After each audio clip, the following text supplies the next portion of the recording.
आज हम पढ़ेंगे भारत का इतिहास। उत्तर में हिमालय से लेकर दक्षिण में समुद्र तक फैला यह उपमहाद्वीप भारतवर्ष के नाम से जाना जाता है। महाकाव्य और पुराणों में इसे भारतवर्ष कहा गया है, जिसका अर्थ है भरतों का देश। यहाँ के निवासियों को भारती अर्थात भरत की संतान कहा गया है। भरत एक प्राचीन कबीले का नाम था। प्राचीन भारतीय अपने देश को जम्बूद्वीप कहते थे।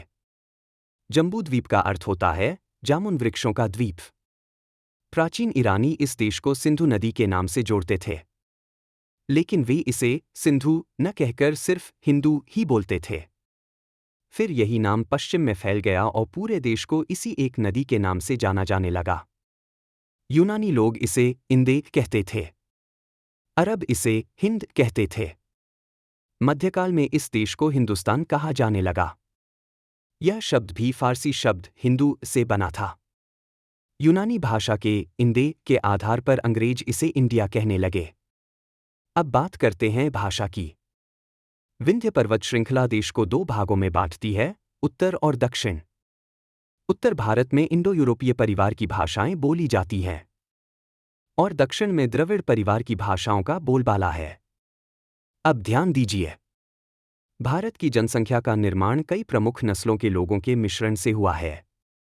ये मुख्यतः 5 नस्लें हैं। 1 प्रोटोस्ट्रलायड, 2 पेलियोमेडिटेरेनियन, 3 कॉकेशायड, 4 मंगोलॉयड, 5 नीग्रोइड। अब अगला बिंदु। भारतीय इतिहास को पढ़ने समझने की सुविधा के लिए इसे 3 भागों में बांटा गया है। 1 प्राचीन भारत, 2 मध्यकालीन भारत, 3 आधुनिक भारत। एक और विशेष जानकारी। इतिहास को सबसे पहले 3 भागों में बांटने का श्रेय जाता है जर्मन इतिहासकार क्रिस्टफ सेलेरियस को।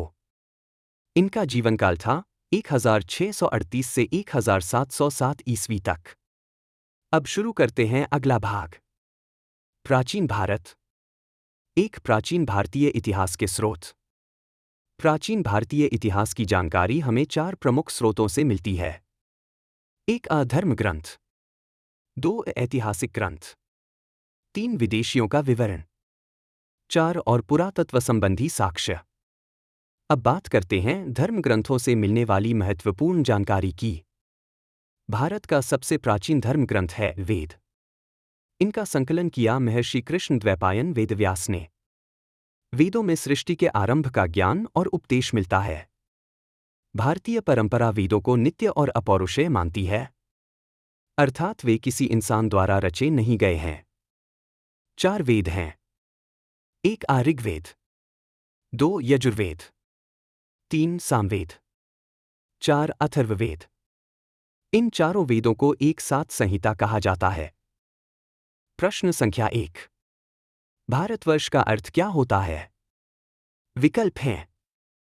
ए समुद्रों का देश, बी ऋषियों का देश, सी भरतों का देश, डी युद्धों का देश। सही उत्तर है विकल्प सी भरतों का देश। प्रश्न संख्या 2। प्राचीन भारतीय अपने देश को किस नाम से पुकारते थे? ए आर्यभूमि, बी जम्बूद्वीप, सी हिंदुस्तान, डी इंडिया। सही उत्तर विकल्प बी जम्बूद्वीप। प्रश्न संख्या 3। प्राचीन ईरानी भारत को किस नदी से जोड़ते थे? ए गंगा, बी यमुना, सी सरस्वती, डी सिंधु। उत्तर विकल्प डी सिंधु। प्रश्न संख्या 4। यूनानी लोग भारत को क्या कहते थे? ए इंडिया, बी हिंद, सी इंदे, डी सिंध। उत्तर है विकल्प सी इंदे। प्रश्न संख्या 5। अरब लोग भारत को क्या नाम देते थे? ए हिंदुस्तान, बी हिंद, सी इंदे, डी इंडिया। सही उत्तर विकल्प बी हिंद। प्रश्न संख्या 6। फारसी भाषा में भारत को किस नाम से जाना जाता था?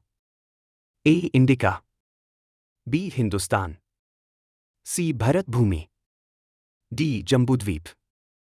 उत्तर विकल्प बी हिंदुस्तान। प्रश्न संख्या 7। अंग्रेजों ने इंडिया शब्द किस भाषा से लिया? ए फारसी, बी ग्रीक, सी संस्कृत, डी अरबी। सही उत्तर विकल्प बी ग्रीक। प्रश्न संख्या 8।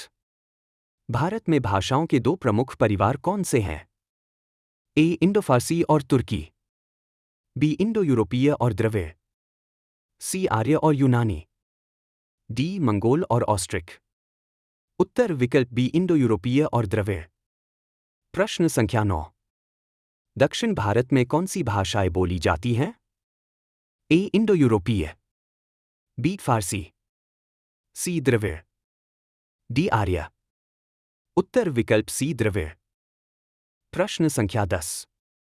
भारत की जनसंख्या किन नस्लों के मिश्रण से बनी है?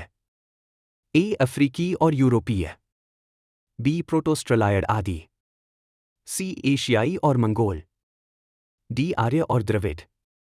सही उत्तर विकल्प बी प्रोटोस्ट्रलायड आदि। प्रश्न संख्या 11। भारतीय इतिहास को कितने भागों में बांटा गया है?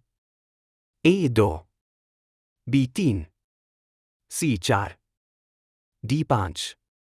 उत्तर विकल्प बी 3। प्रश्न संख्या 12।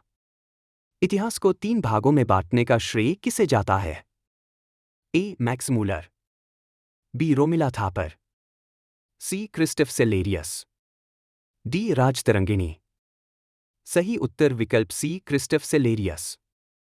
प्रश्न संख्या 13।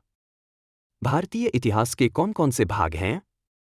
ए प्राचीन भारत, बी मध्यकालीन भारत, सी आधुनिक भारत, डी उपरोक्त सभी।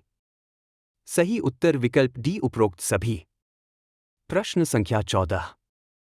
प्राचीन भारतीय इतिहास के स्रोतों में कौन शामिल नहीं है? ए धर्म ग्रंथ, बी विज्ञान पुस्तकें, सी ऐतिहासिक ग्रंथ, डी पुरातत्व संबंधी साक्ष्य। उत्तर विकल्प बी विज्ञान पुस्तकें। प्रश्न संख्या 15। भारत का सबसे प्राचीन धर्म ग्रंथ कौन सा है? ए उपनिषद, बी रामायण, सी वेद, डी महाभारत। सही उत्तर विकल्प सी वेद। प्रश्न संख्या 16। वेदों का संकलनकर्ता किसे माना जाता है?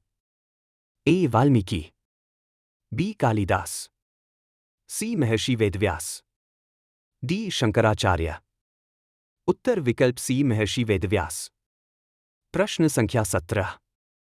भारतीय परंपरा में वेदों को क्या माना गया है? ए मानव रचित, बी ईश्वर रचित, सी अपौरुषेय, डी गुप्त ज्ञान। सही उत्तर विकल्प सी अपौरुषेय। अगर हमारे वीडियो अच्छा लगा हो और आगे भी इसी टीआरएच का वीडियो चाहते हैं तो वीडियो को लाइक, शेयर, कमेंट और सब्सक्राइब जरूर करें। धन्यवाद।